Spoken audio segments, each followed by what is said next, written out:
Welcome back to Jump Ball and Behind the Grind. Today we're doing a recap of last night's games. To start off, the Heat beat the Celtics 130 to 124 in a game where Jimmy Butler played great. The new addition of Trevor Ariza really showed out. Bam Adebayo, a great team win. Jimmy Butler dropped 26, 11, and 8, really making things happen for the Heat. And the Celtics, on the other hand, it was a very close game. Evan Fournier was getting it done in the scoring column, looking like he will be a good piece going into the playoffs.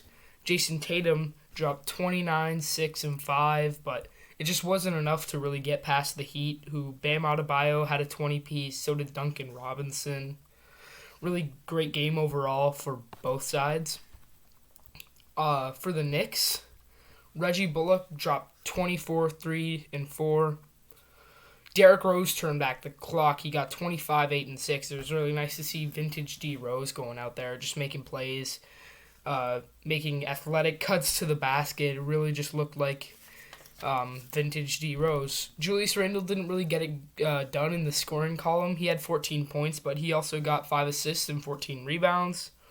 RJ Barrett got 18, 4, and 7, doing what he usually does. On the Clippers side, though, it was a close game. I mean, they only lost by 6. Kawhi Leonard was getting it done. He had 29, but Zubac kind of had a bad night. Same with Marcus Morris. Zubac had 6 points. Marcus Morris had 7. Paul George just dropped 18, 4, and 8. I mean, those are good numbers, but you'd like to see better from Paul George. Reggie Jackson had an alright night. Nick Batum had 13, 3, and 3, but Rondo really didn't get it done scoring at all. He only had 4, and DeMarcus Cousins kind of did what he seems to be doing nowadays. 8 points, 1 assist, 3 rebounds. The Mavericks destroyed the Cavs.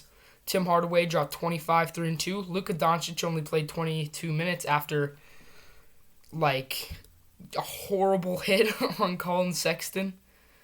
Looked extremely intentional. He got a flagrant 2, and he was out of there. He just punched Colin Sexton somewhere where you do not want to be hit. He had 15 points, 5 assists, 5 rebounds in the time that he played. Probably would have had a really good game if he had played more, but it doesn't really matter as they destroyed the Cavs. For the Cavs, Colin Sexton was the only one to break 20. He had 24, 7, 3. Damian Dotson had 10. Mfiondu Kembengele, he dropped 14. Broderick Thomas, 13. Isaac Okoro had a nice game, but other than that, Kevin Love really has not been playing well this year.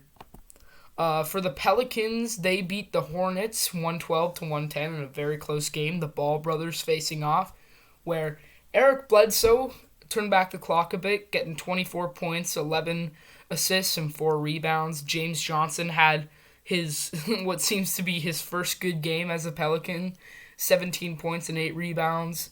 Najee Marshall dropped 13.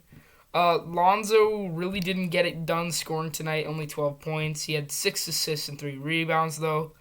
They also didn't have any Brandon Ingram or Zion, so a very short-handed Pelicans still got the dub. Nice to see Jackson Hayes getting more minutes. I really do think that he has all-star potential. I think he will be a great piece for the Pelicans moving forward. For the Hornets, LaMelo Ball does what he does. 22 points, 5 assists, 4 rebounds. Terry Rozier dropped 43, 4, and 5. Insane scoring from Terry, but Scary Terry was not enough to get past the Pelicans. The Timberwolves just beat up on the Orlando Magic, who really going into this game had no chance of winning. I mean, the Timberwolves suck, but the Magic, after trading away all of their pieces, suck even worse. Towns and D'Lo each had 27. Karl Anthony Towns had 4 assists, 9 rebounds. D'Lo had 8 assists, 6 rebounds. Anthony Edwards was getting it done rebounding and scoring, 16 points, 5 assists, 10 rebounds. Jared Vanderbilt had a good game, 8 points, 8 rebounds. Ricky Rubio got it done on scoring. Surprisingly, he only had 2 assists, which is odd for him. On the Magic side, RJ Hampton was getting it done scoring. Nice to see him being used a lot in the Magic system. I think he will be very good. Bresdikis got 35 minutes and dropped 16 and 6. Good numbers from him. Dwayne Bacon dropped 18. Cole Anthony was playing tonight. They were shorthanded as well. No Wendell Carter Jr. Mo Bamba in 20 minutes only had 3 points, 2 assists, and 5 rebounds. Not a good game whatsoever. Bulls versus Pistons. The Bulls won 108-96. No surprise there. Thaddeus Young did what he did. 11 points, 3 assists, 3 rebounds. Doing what he does. Patrick Williams dropped 4 points, 1 assist, 2 rebounds. Vucevic, 29 and 16. Great game for him. Zach LaVine getting it done in scoring as he does. 30 points, 6 assists, 3 rebounds. Finally, a good game from Kobe White. Very rare. I shouldn't say very rare. I think Kobe White's a great piece, but this season he hasn't been all that great. I'm looking for more of these types of games, 21, 3, and 4 for Kobe White in the future. Lauri Markkanen continues to decline every season. 2 points, 1 assist, 7 rebounds in 23 minutes. Yeah, atrocious. Saddiq Bey dropped 20 points and 7 rebounds. He is definitely looking to be the Pistons' best rookie. But Killian Hayes, he came back from injury. 21 points, 8 assists, 7 rebounds. Great numbers, especially for Killian Hayes, who is the Pistons' first-round pick this past year. He is looking like he could be an all-star in the future. One of the most hyped-up draft prospects. Great game for him, near triple-double.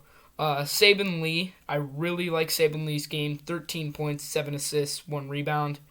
Tyler Cook dropped 12. In 22 minutes, Zervitas dropped 0 points.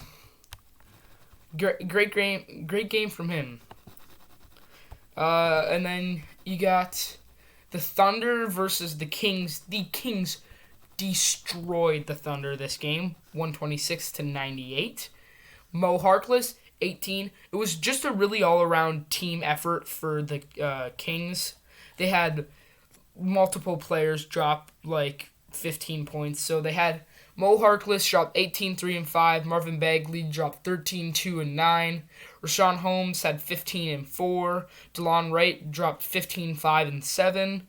Buddy Hield, 14, 7, and 5. Terrence Davis, 18, 7, and 4. 13 points, 2 assists, 9 rebounds for Metu. Damian Jones had 11, 2, and 6. Justin James had 7, 1, and 1. Jamius Ramsey only had 2 points, but he only played 5 minutes. Kyle Guy had an assist in his 4 minutes of play, and Louis King got a rebound in his 2 minutes of play. Other than that, on the Thunder side of things, you had Darius Bazley. He dropped 18 points. Isaiah Roby played a lot of minutes, didn't really have a great game. He dropped 5 points. Moses Brown dropped 12. Poku had another good game. I think Poku's definitely the guy of the future for the Thunder, other than Shai Gilgeous-Alexander, of course. He had 13. Theo Maledon, 13 again. Gabriel Deck, he had 5, 4, and 6, getting it done all around. Zvi Mikhailuk, he dropped 14, 3, and 3. Jalen Horde had 16 and 5. Josh Howell had 2 assists, and Charlie Brown Jr. dropped 2, 2, and 1. Good games for a lot of the guys on the Thunder side, but not enough to get past the Kings. Now, this is the only game that I actually had a chance to watch last night, Suns versus Lakers. Lakers beat the Suns by 13, but the Suns really just looked completely out of it that game. Torrey Craig looked horrible. Thank God he only played 9 minutes. DeAndre Ayton in 33 minutes only had 6 points, 2 assists, and 6 rebounds. Horrible game for him. Devin Booker, he does what Devin Booker does, 21 and 6. Can't really stop him. Chris Paul had a bad game scoring, but he had 10 assists. Jay Crowder dropped 13. Cameron Payne was that guy for the Suns. He had 24. The Lakers really couldn't stop him. He only played 20 minutes, though. But for the Lakers, Anthony Davis, 42, 5, and 12. They could not stop him this whole night. What kind of worried me, though, was I saw Anthony Davis get hit a lot. He was clutching his wrists. He looked to get pretty banged up, and that is not something you really want to see for the Lakers going into the playoffs, because Anthony Davis is obviously coming back from injuries, and this is not a really good sight to see him getting banged up like this, so we'll hope that he's healthier towards the playoffs. Alex Caruso had a really good game, making plays, scoring the basketball. He was very good on defense, drawing a lot of fouls. Marc Gasol only had 1 point. He had 3 assists and 6 rebounds. You would like to see Marc Gasol getting more minutes, but it's just not something that is going to happen now that they have Montrezl Harrell and Andre Drummond. Andre Drummond only had 6 points and 2 assists, but he was making plays, getting his rebounds. Good to see from him. Wesley Matthews had 9. Caldwell Pope had 17. Ben McLemore had 12. Ben McLemore looked really good in this game. He was hitting a lot of clutch shots. Taylor Horton-Tucker didn't really have a great game. Montrez dropped 12 and 3. Kind of had a huge decline this season after winning 6-man last year, but we'll hope he could bounce back. But that was all the games that happened. The Suns really surprised me, though, with how bad they played. I watched this whole game start to finish. The Suns were just not in it at all. And that's not something you'd like to see. And it kind of shows how if the Lakers were to make it to the playoffs to face the Suns, if they were that 7th seed, that would not be good for the Suns, as they are a bad matchup. The Lakers are a bad matchup for the Suns. The Lakers, I'm not going to say they're a better team than the Suns, but the Suns do not match up well against them. And this was another game where it showed a lot of evidence of that, but I'm hoping to see the Lakers continue pushing. We're going to expect them to be in the play-in game, but we're just hoping for LeBron back, honestly. That was all the games today. Thanks for watching. See y'all next time.